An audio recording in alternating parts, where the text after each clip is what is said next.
Here's what no one tells you. You could build a new home without selling first. You don't need 2 mortgages. You don't need to move twice. Right here in Cleveland, there are a few smart ways my clients are building right now while they're still living in their current homes. And I'm gonna show you exactly what those different ways are. What's going on? Anthony Esposito with eXp Realty right here in Northeast Ohio.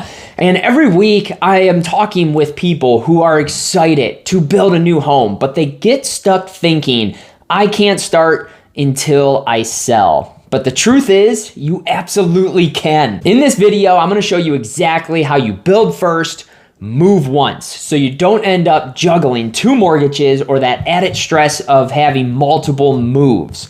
We'll break down the exact ways people are doing this right now, how to protect your budget, and how to plan the right way. And if you want complete clarity and valuable insight, I put together a free builder's guide that many others have found really helpful as they start this process. All you have to do to get that as well is just simply drop Builder's Guide in the comments below. I'll get that right over to you. So let's talk about how to make this happen. Most people, they stop before they even start because they picture themselves selling their house, moving twice, or carrying that second mortgage. That fear makes sense, but it's outdated. There are several ways to stay in your current home while the new one is being built. And your goal is simple. Build once, move once, and keep your budget under control. And that starts with one number, your comfort payment, which is simply just your monthly payment that you are most comfortable with without feeling stretched. Everything else, your price range, your loan type, the structure, that all falls into place. And once you lock all that in, the path forward becomes much clearer. Now that we covered what holds most people back, let's start with the simplest option that solves this entire problem with the cleanest route, which is the construction to permanent loan, or the C2P. This loan will handle both your build and your final mortgage. And the way that it works is the builder is going to have set withdrawals. So you're gonna close on that mortgage, you're gonna have the exact amount of how much the final mortgage is gonna be. And each phase, the builder is going to pool out X amount of dollars. Every single time that amount is pulled out, you are going to pay a monthly interest payment only throughout the course of that whole construction loan. So as it keeps getting withdrawn, it's going to increase as it goes along. Now, at the end of it, it's going to convert all of that into your final 30-year is the typical fixed mortgage monthly payment with your rate.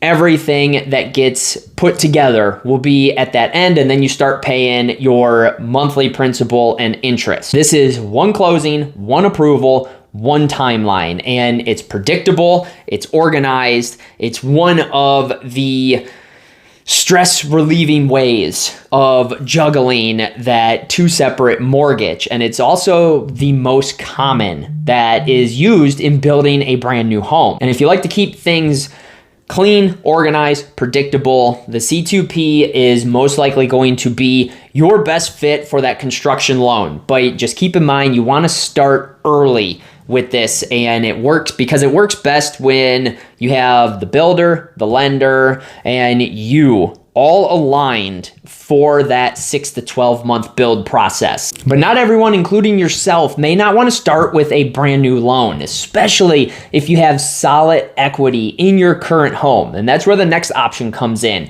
If you've built enough equity, especially if you purchased your home prior to 21, you could absolutely take out a HELOC or a home equity line of credit, which can fund your down payment and kind of get things started, get things rolling. And I personally have a client who's using this to essentially pay for the whole mortgage together because they're gonna end up closing on everything, pay everything as basically in cash, and then sell their current home and then move everything over to that, final mortgage payment from the HELOC itself. And it's nice because if you do have a current mortgage, that stays exactly the same. It doesn't touch it.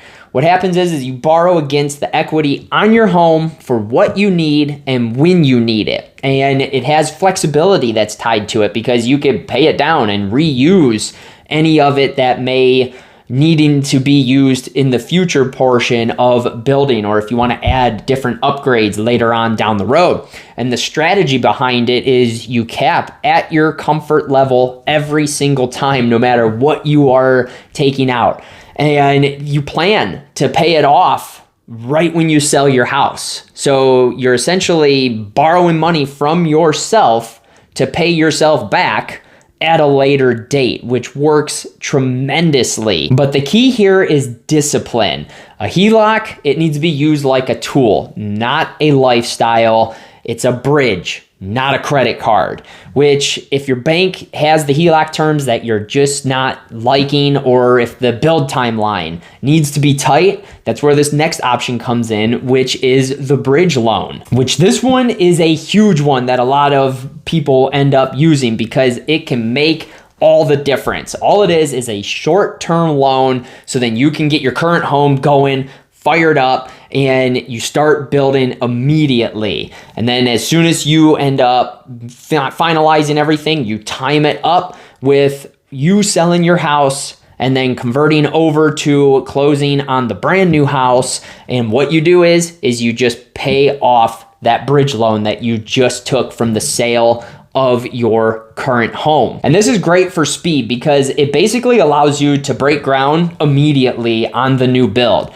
Plus, it keeps that savings account intact. You're not taking any amount of money out of that, and that's just sitting inside. You don't need that cash to get started. But the key here is timing that sale so you're not carrying that bridge loan long. It's temporary by design, and it's best when you need it for flexibility and timing. Now, let's say that you don't have time. You don't have 6 to 12 months to build a brand new house, but you want to move in a new home and you want to do it much sooner. That's where spec and quick move-ins come into play here. If patience isn't your thing and you don't have the time, then this is where you want to end up looking. And the builders, they put this stuff into place with their communities and their different developments. And basically all it is a brand new home being spec'd out by the on-site building rep that is there, from the elevation to the options. They don't make these things completely base, but they also don't completely option them out. So a lot of times you can get some great upgrades for a much cheaper cost. And they want these off their books, which this is where your leverage comes in, because you can do delayed closing or extended occupancy, where you can move on your timeline, get everything situated for selling your house, but still having being under contract with that spec home and the builder incentives on these things. A lot of these will have a permanent buy down with a much lower percentage. There's current builders in the area that they'll have like a 4.99 fixed 30-year fixed rate on these spec homes. There's sometimes where they'll have a 2-1 buy down, where it's a 2.99 for the first year, a 3.99 the second year, and then a 4.99 going on beyond that. So they have tremendous savings all around, and they even take money off of these homes a lot of times. And you could even pay attention to the market a little bit, because we'll see some of these spec homes will end up sitting for so long, they start doing price reductions on these. So your leverage is tremendous on these homes. So you still get new construction, you still get all the warranties, but you eliminate that 6 to 12 month timeline of building a brand new home. Now, if you end up selling your home, let's say we time your home and it sells sooner than anticipated for when you're gonna move into that brand new home, it's okay, because there's one other option that is out there that still keeps you from moving 2 different times. And this keeps it simple. So we sold the home, you don't wanna move twice. What we do is we write in a rent back option if there's not a delayed possession that is that option. And it's very simple to do. You'll close on your home, but you stay in possession of your current home until the dictated time in the contract, and you're basically renting out your own house. Now, the thing that you got to know about this is it's going to be broken down into a daily amount that is going to be for the buyer's mortgage. It's common, it's clean, it gives you that breathing room. Plus, you still move once and there's no limbo that's in between the two different moves. Now, before you decide which path actually fits you best, there are some real world tips that'll help you eliminate some stress and keep things moving pretty smooth throughout the whole process. It doesn't matter what builder you pick. You could have the best builder in the world. They're still going to get hit with delays, especially here in Northeast Ohio. There's going to be weather delays. There could be permit holdups. There could be supply issues. This stuff happens and you got to expect it to happen. This is why they always give you a rough timeline for the build. Now, a lot of them, they're hitting their marks with the closing. Some things you want to consider in the beginning with your upgrades.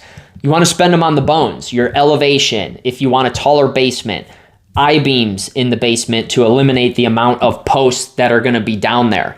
Those things like your structure, your layout, you look into your electrical, your plumbing, insulation, your types of windows, all of these are huge expenses down the road. So those are definitely the ones you want to focus on when you're building that brand new home. The cosmetic stuff, you could save on that. And a lot of builders are now offering, granite countertops anyways in a standard package.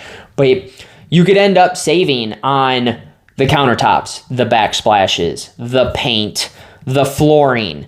You could do all that stuff later on and get top quality, top of the line materials at a much cheaper cost, but it's going to be easier to upgrade rather than saying you want to change the whole outside of the house of what it looks like. If you want a deeper dive into the building process and get that complete clarity, don't forget to grab my builder's guide because it'll give you the step-by-step of how everything is going to go, the actions that you need to take, and a lot of people are finding it very helpful. All you got to do is just drop Builder's Guide in the comments below, and I'll happily get that over to you. Building a home should be super exciting, not super stressful. You don't need 2 mortgages. You don't need to move multiple times. All you need is the right plan, the right strategy, and having the right lender in place for the whole process. If you're serious about building a brand new home, I got people just like you that reach out to me every single week. I'd be happy to help you out as well. Contact me directly here and we could talk about putting together that strategic plan that is based on your timeline and your comfort level. And if you want to see what these kinds of homes actually look like and what you can get for your money here in Northeast Ohio, be sure to check out this new build property tour because that'll give you a real sense of what is possible in today's market.